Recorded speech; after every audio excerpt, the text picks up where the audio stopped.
Macky Sall retire la parole à El Hadj Hamidou Kassé. Le ministre conseiller en communication de la présidence de la République fait les frais de sa sortie sur l'affaire Petrotim BBC Aliou Sall.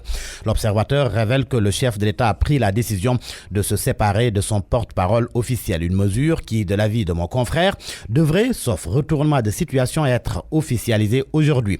Conséquence de cette mesure, l'Obs nous apprend que Seydou Gueye est pressenti comme nouveau ministre chargé de communication de la présidence et Abdoulatif Coulibaly, porte-parole du chef de l'État. Macky Sall qui, si l'on se fie au journal Le Témoin, est plus esselé que jamais. Le Témoin fait ainsi référence à la pression populaire et médiatique. Mon confrère souligne que, lâché par ses troupes, abandonné par ses alliés, plus desservi que défendu par une communication hasardeuse, sans Premier ministre, Macky Sall apparaît seul face à l'adversité. Et pourtant, un de ses ministres le défend dans Direct Info. Omar Youm déclare que le président n'a fait que paraffer un contrat déjà signé par son prédécesseur et sur les contrats évoqués, aucun intérêt du Sénégal n'a été anéanti. Omar Youm précise d'ailleurs avoir été directeur de cabinet du président Macky Sall pendant 3 ans et est surpris par tout ce qu'on avance à propos de cette affaire Petrotim.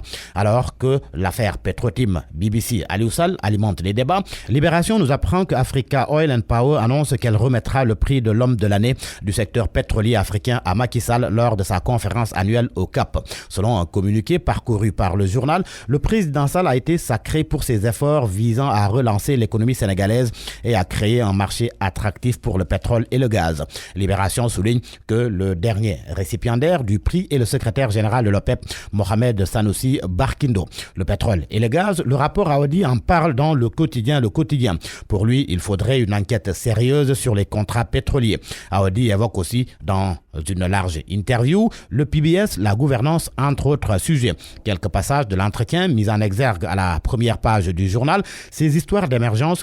C'est une grosse arnaque. Le PBS, c'est 30 ans d'une philosophie de vie. La SODAV fait un excellent travail. Nous restons avec le quotidien qui fait état des vérités d'Aly Ngouille Ndiaye sur les contrats pétroliers. Le ministre de l'Intérieur, qui était le parrain des journées scientifiques et culturelles de l'école polytechnique de Thiès, a expliqué les ressorts du contrat avec Petrotim. Source A traite du même sujet et indique qu'Aly Ngouille Ndiaye a laissé entendre que dans ces contrats, le Sénégal gagne plus et se retrouve à 57 voire 60%.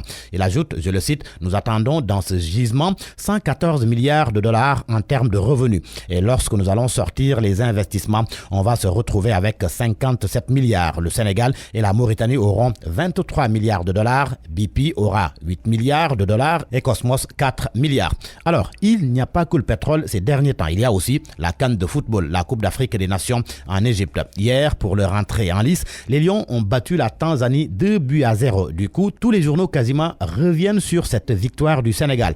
Entame réussie pour les Lions, s'exclame Record. Pour l'As, les Lions réussissent facilement. Selon Vox Populi, les Lions marquent leur territoire. Une victoire sans forcer, souligne Sud Quotidien. Ce que confirme Le Soleil pour qui les Lions s'imposent sans trop forcer. Les Échos, quant à lui, indiquent que Crépin et Keita Baldé sauvent les Lions. Ils ont été les buteurs et Crépin a été élu homme du match et a marqué les esprits selon Record. Bien, mais peut mieux faire, c'est le titre qui barre la une de Source A. Et pour cause, note le journal, avec une avalanche d'occasions ratées et ô combien transparent, Mbaye Niang n'a réussi qu'une chose, avoir porté sur son dos Salif Sané pour le sortir hors du terrain quand celui-ci s'est blessé. Sans doute ce qui fait dire à Kalidou Koulibaly dans les Échos qu'on pouvait mettre plus de buts.